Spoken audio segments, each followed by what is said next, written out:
South China সিতে মাত্র আধ ঘন্টার ব্যবধানে আমেরিকার সামরিক বাহিনীর ২ আকাশযান বিধ্বস্ত হয়েছে। প্রায় বিরল এই ঘটনা নিয়ে শুরু হয়েছে তোলপাড়।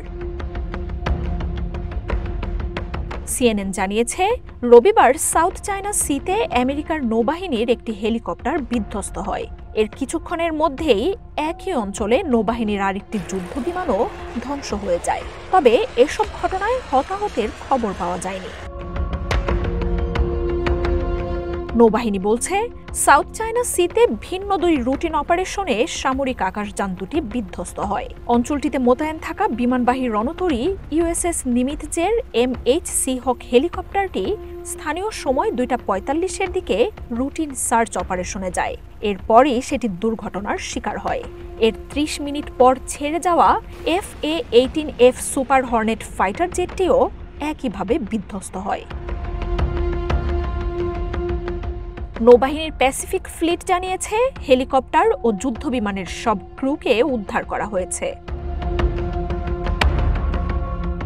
আধ ঘন্টার ব্যবধানে হেলিকপ্টার ও যুদ্ধবিমান বিধ্বস্তের ঘটনাকে অস্বাভাবিক বলে মনে করছেন আমেরিকার প্রেসিডেন্ট ডোনাল্ড ট্রাম্প। মালয়েশিয়া থেকে জাপান যাওয়ার পথে এয়ারফোর্স ওয়ান থেকে এই প্রতিক্রিয়া দেন তিনি। প্রাথমিকভাবে জ্বালানি সংকটের কথা জানালেও তদন্তের মাধ্যমে দ্রুতই বিধ্বস্তের আসল কারণ সামনে আনা হবে বলে জানান ট্রাম্প। এশিয়া সফররত ট্রাম্প চলতি সপ্তাহেই চায়নার প্রেসিডেন্ট শি জিনপিং এর সাথে বৈঠকে বসতে যাচ্ছেন। পরপর ২ আকাশযান বিধ্বস্তের ঘটনায় তদন্ত শুরু করেছে নৌবাহিনী। সাউথ চায়না সির যে অঞ্চলে বিমান দুটি বিধ্বস্ত হয়েছে তা কৌশলগতভাবে অত্যন্ত গুরুত্বপূর্ণ। চায়না আমেরিকার যে কোনো সম্ভাব্য সংঘাতের কেন্দ্র হয়ে উঠতে পারে এই অঞ্চল।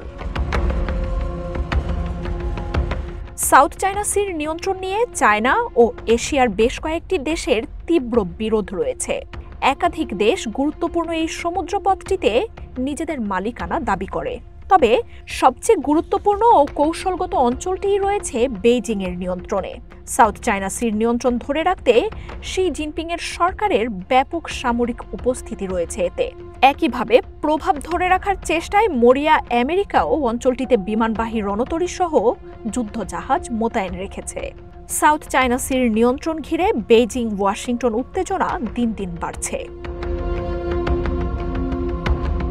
সাউথ চায়না সিতে আমেরিকার আকাশযান বিধ্বস্তের ঘটনায় বেইজিংয়ের সংযোগ নিয়েও গুঞ্জন উঠছে। সমুদ্রপথটিতে দুর্ঘটনায় চায়নার ইলেকট্রনিক জ্যামার বা এমন কোনো প্রযুক্তি দায়ী কিনা তা নিয়েও জোরালো আলোচনা শুরু হয়েছে। তবে বিধ্বস্তের কারণ অনুসন্ধান করতে সহায়তার প্রস্তাব দিয়েছে বেইজিং। এবারই প্রথম নয়, সম্প্রতি আমেরিকার বেশ কয়েকটি যুদ্ধবিমান বিধ্বস্তের ঘটনা ঘটেছে। গত বসন্তেই লোহিত সাগরে নৌবাহিনী ২টি F-18 যুদ্ধবিমান হারায়। অগাস্টে ভার্জিনিয়ায় বিধ্বস্ত হয় আরেকটি যুদ্ধবিমান। সম্প্রতি আমেরিকার একাধিক F-35 যুদ্ধবিমানও বিধ্বস্তের ঘটনা ঘটেছে। মার্জিয়া উপমা, ওয়ান ইন্টারন্যাশনাল ডেস্ক।